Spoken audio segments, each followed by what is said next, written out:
Dear friends and dear students, welcome to our YouTube channel E-Shiksha Rajasthan. Let's start the class. Hello friends, welcome in our class. तो आज हम आपकी class का second chapter पढ़ेंगे जिसका heading है नटखट अंशु। एक अंशु नाम का लड़का है जो बहुत ही नटखट है। नटखट का मतलब बहुत शरारती है। तो आज हम इस चैप्टर के बारे में पढ़ेंगे। तो फर्स्ट हम शुरुआत करते हैं।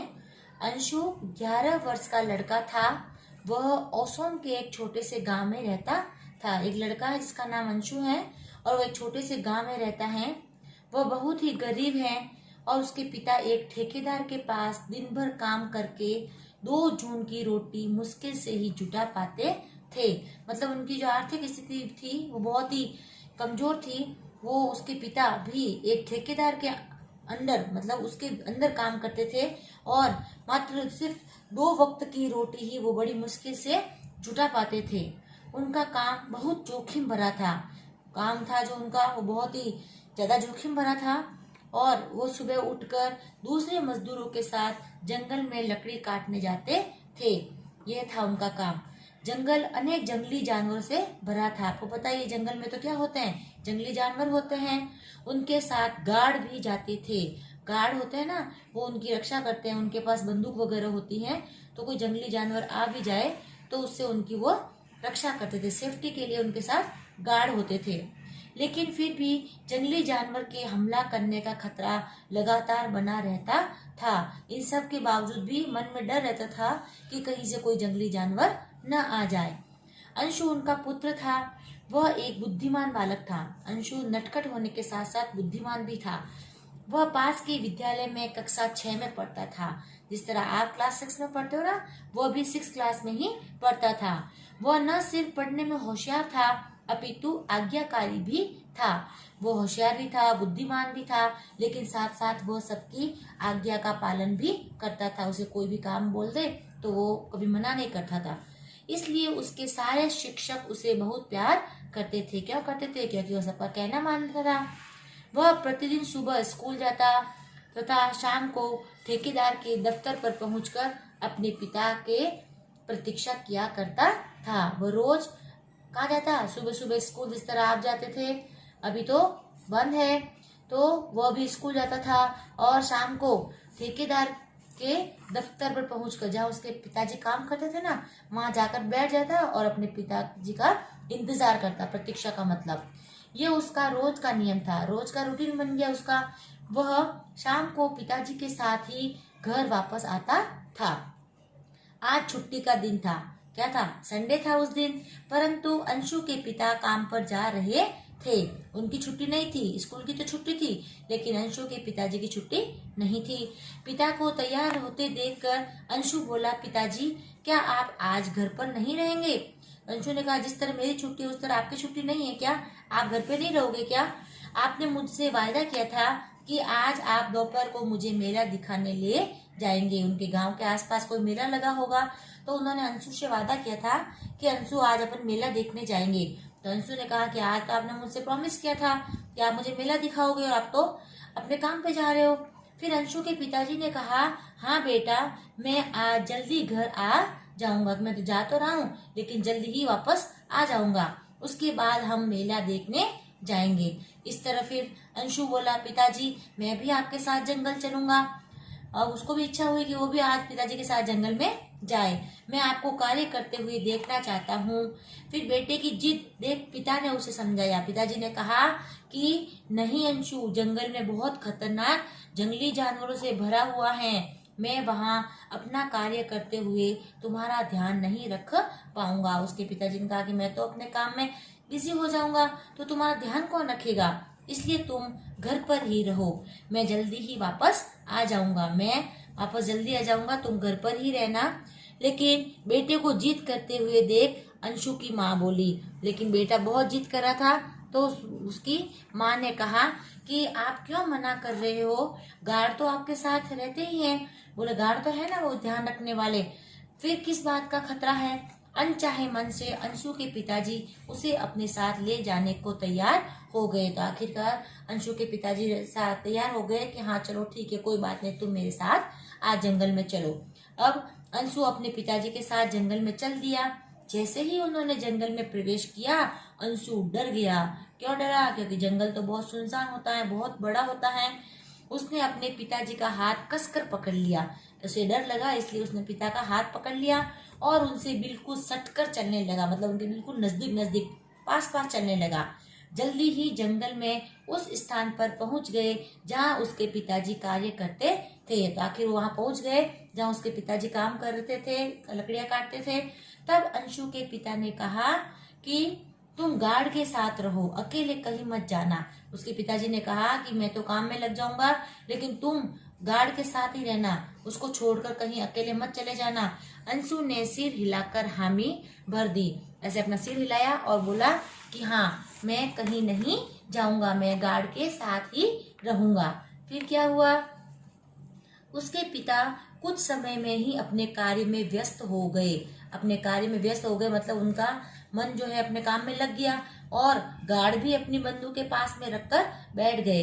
जो गार्ड थे वो भी बंदूक के नीचे रखकर बैठ गए।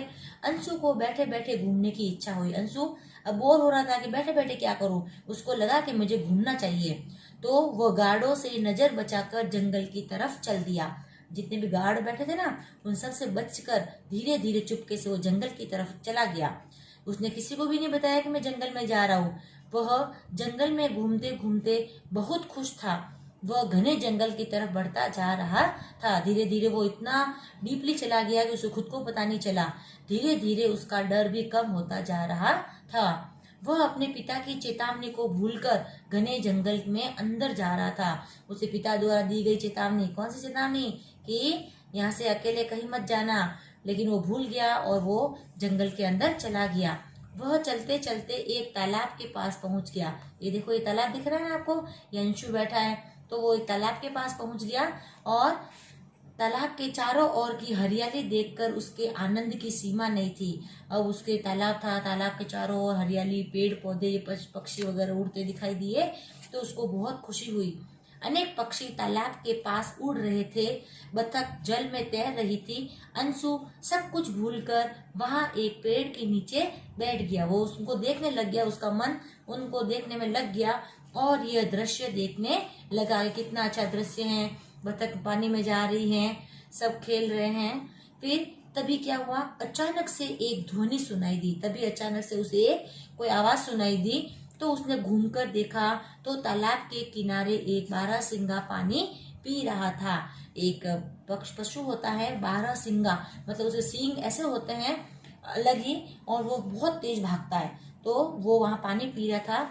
अंशु उसे देखते ही खुशी से सराबोर हो गया। सराबोर हो गया मतलब खुशी से भर गया कि हाँ, मुझे आज कितने अच्छे अच्छे पशु पक्षी देखने को मिल रहे हैं। उसके सुंदर सींगों को देखकर उसे इतनी अधिक खुशी मिल रही थी कि वह अपनी पलक तक झपकना भूल गया। मतलब उसने ऐसा कभी देखा ही नहीं था। तो उस बारहसिंगे के सींग जो थे वो बहुत ही खूबसूरत थे, बहुत ही अच्छे थे। तो वो उनके सींग को देखते देखते वो अपनी पलक तक झपकना भूल गया। लगातार देख रहा था उसको। बारहसिंगा भी पानी पीने में व्यस्त था, वो भी पानी पी रहा था। अचानक वहां न जाने कहां से एक तेंदुआ आ गया। तेंदुआ बहुत ही खतरनाक होता है, वो एक ही झटके में किसी को अपना शिकार बना देता है। तेंदुए को देखकर अंशु का चेहरा डर से पीला पड़ गया। अब वो तेंदुए को देख रहा है, उसे डर लग रहा है और डर के कारण वो पीला सा पड़ गया। अंशु जानता था कि तेंदुआ अपने एक ही वार से हिरन का काम तमाम कर देगा। उसे वो हिरन, बारहसिंगा हिरन जैसे ही होते हैं, लेकिन हिरन के सींग नहीं होते, बारहसिंगा के सींग होते हैं बहुत अलग तरह के, इसलिए वो थोड़ा सा उससे डिफरेंट होता है। तो उसने अनुमान लगा दिया कि ये तेंदुआ बहुत ही खतरनाक होता है, वो एक ही झटके में, एक ही वार में हिरन को मार देगा। परंतु फिर भी वह बारहसिंगा को बचाना चाहता था, लेकिन उसके मन में था कि नहीं, मुझे बारहसिंगा को बचाना है। तो वह सोचने लगा कि उसे कैसे बचाया जा सकता है। वो उसे बचाने की युक्ति निकाल लगा कि किसी भी तरह से मैं उसको बचा लूं। अंशु बहुत अधिक डरा हुआ था। फिर भी अचानक उसके मस्तिष्क मतलब उसके दिमाग में एक विचार आया। उसने समीप से एक पत्थर उठाया। क्या लिया? जहां वो बैठा था वहां से उसने एक पत्थर लिया और जोर से पानी में फेंका। पानी पर पत्थर गिरने की आवाज से हिरन सावधान हो गया। हिरन को अंदेशा हो गया कि हाँ कहीं ना कहीं खतरा है। खतरे का आभास होते ही हिरन तेजी से वहां से भाग लिया। हिरन जो है वहां से भाग गया, उसको लगा कि मेरे आसपास खतरा है। तेंदुआ अपने हाथ से शिकार निकल जाने के गुस्से से भर उठा। अब तेंदुए को लगा कि मेरा शिकार था, वो यहाँ से भाग गया और उसको आभास भी हो गया कि ऐसा किसने किया, और वह तेजी से अंशु की तरफ दौड़ा। कौन दौड़ा? तेंदुआ। अंशु तेंदुए को अपनी तरफ आते देख बहुत डर गया। वो देख रहा था कि तेंदुआ उसकी तरफ आ रहा है और वो ऐसा देखते हुए डर गया। उसने सोचा अब तो मरना ही है, अब लगा गया मुझे बचाने वाला कोई नहीं है, अब तो मैं मरने वाला हूँ। जब उसे कुछ नहीं सूझा तो वह पेड़ पर चढ़ गया। अब उसे कुछ ऐसा मालूम नहीं हुआ तो पेड़ के ऊपर चढ़ गया। उसे ये मालूम नहीं था कि तेंदुआ भी आसानी से पेड़ पर चढ़ जाता है। वो ये भूल गया था कि तेंदुआ भी आसानी से चढ़ सकता है। वो पेड़ पर चढ़ गया। देखो इस तरह ये तेंदुआ है, ये अंशु है, ये इसके पीछे पीछे पेड़ पर चढ़ गया। फिर क्या हुआ? तेंदुआ भी उसके पीछे पीछे पेड़ पर चढ़ गया और धीरे धीरे अंशु की तरफ बढ़ने लगा। वो अंशु की तरफ चलने लगा कि अब तो मैं इसे मार दूंगा। अंशु पेड़ पर जिस स्थान पर बैठा था उसने वहां से नीचे देखा तो उसने पाया कि वह जमीन से करीब 20 फीट ऊपर पेड़ पर बैठा है। अब उसने सोचा कि मैं यहाँ से नीचे छलांग लगा दूं, लेकिन उसे अंदेशा हुआ कि कम से कम मैं जमीन से 20 फीट ऊपर हूँ। अगर उसने सोचा कि अगर वह नीचे कूदा तो उसकी सारी हड्डियां टूट जाएंगी, इसलिए उसने ऐसा करना उचित नहीं समझा। अपने बचने का कोई और उपाय न देख वह वहां बैठकर भगवान को याद करने लगा। अब वो सोच रहा है कि मुझे तो भगवान को याद करना पड़ेगा क्योंकि अब मेरे पास कोई दूसरा रास्ता नहीं है। तभी उस तेंदुए के रूप में साक्षात मृत्यु दिखाई दे रही थी। साक्षात मतलब बिल्कुल जैसे एज इट इज उसे क्या दिख रही थी? मौत दिख रही थी कि अब ये मुझे मार देगा, खा जाएगा मुझे। डर के मारे उसने अपनी आंखें बंद कर ली। वो डर रहा था उसको देखते हुए अपनी ओर आते हुए। तभी अचानक उसे धाएं धाएं की आवाज सुनाई दी। धाएं धाएं ऐसी आवाज आई और अंशु ने सोचा कि तेंदुए ने उसका सिर अपने जबड़ों में दबा लिया। अब उसको कुछ नहीं सूझा। उसने ऐसा ही सोचा कि तेंदुए ने उसे अपने मुंह में ले लिया, परंतु अगले ही पल उसे किसी चीज के गिरने की आवाज सुनाई दी और उसने डरते डरते अपनी आंखें खोली तो उसे अपनी आंखों पर विश्वास ही नहीं हुआ कि क्या हो गया। नीचे तेंदुआ खून से नहाया हुआ पड़ा था। उसे गोली लग गई थी और वह पेड़ से नीचे गिरा। तभी इतनी जोर से आवाज आई।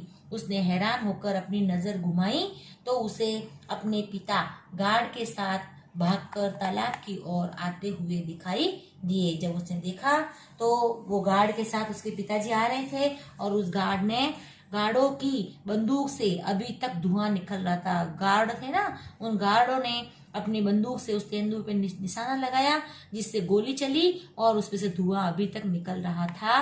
अंशु जल्दी से पेड़ से नीचे उतरकर पिता की तरफ दौड़ा। वो डर गया था बच्चा छोटा, और जाते ही उसने पिता को पकड़ लिया। उसके पिता ने उसे गोदी में उठा लिया। उसकी आंखों में से आंसू निकल रहे थे। किसकी आंखों में से? अंशु की, क्योंकि वो बहुत डर गया था। अंशु सुबकते हुए अपने पिताजी से बोला। सुबकते हुए मतलब रोते हुए आवाज आती है ना, ठीक उसी तरह से रोते हुए सुबकते हुए अपने पिताजी से कहा, पिताजी अब मैं कभी आपकी आज्ञा का उल्लंघन नहीं करूंगा, जैसा आप बोलोगे मैं वैसा ही करूंगा। और उसकी आंखों में पश्चाताप के आंसू थे। पश्चाताप के आंसू थे मतलब वो डर गया था कि मुझे ऐसा नहीं करना चाहिए और हमें भी हमेशा अपने बड़ों की आज्ञा का पालन करना चाहिए, उल्लंघन नहीं करना चाहिए। जैसा वो कहते हैं हमें वैसा ही करना चाहिए। ठीक है, तो आपको आज के लेसन से क्या सीख मिली? कि हमें बड़ों का आदर करना चाहिए और जैसा वो हमें कहते हैं वो हमें मानना चाहिए और उनकी आज्ञा का पालन करना चाहिए, नहीं तो बाद में जाकर अपने को ही परेशानी होती है। ठीक है, तो ये लेसन अपना यहाँ पे कंप्लीट हो गया। आज आपको होमवर्क में ये शब्दार्थ करने हैं, सारे शब्दार्थ आपको ये होमवर्क में, आज का होमवर्क आपका यही है। यहाँ से लगाकर आपको यहाँ तक होमवर्क में आपको ये शब्दार्थ करना है। ठीक है, अब आपको नेक्स्ट क्लास में मैं आपको इसके अगले लेसन के सारे एक्सरसाइज है, क्वेश्चन आंसर्स वो करवाऊंगी। ठीक है, थैंक यू।